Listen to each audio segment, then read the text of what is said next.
Friday মানেই সকালবেলা খিচুড়ি। তবে আমি একজনকে খুব মিস করতেছি।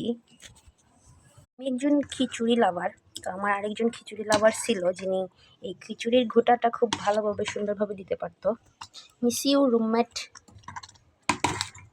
খিচুড়ির এই ঘোটাটা ও না দিলে আসলে স্বাদ হয় না। ও থাকলে এই ঘোটাটা ও দিয়ে দিত আর স্বাদ হয়ে যেত।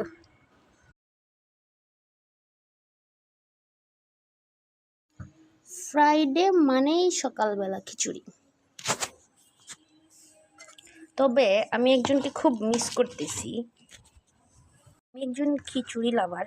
তো আমার আরেকজন খিচুড়ি লাভার ছিল, যিনি এই খিচুড়ির ঘোটাটা খুব ভালোভাবে সুন্দরভাবে দিতে পারতো। Miss you roommate. খিচুড়ির এই ঘোটাটা ও না দিলে আসলে স্বাদ হয় না। ও থাকলে এই ঘোটাটা ও দিয়ে দিত আর স্বাদ হয়ে যেত। Miss you roommate. এই খিচুড়ির ঘোটাটা তুমি ছাড়া অসম্ভব। মানে তুমি এই খিচুড়ির ঘোটা দিলেই তোমার হাতের ছোঁয়ায় খিচুড়ি মজা হয়ে যেত। তোমাকে অনেক মিস করতেছি আমরা।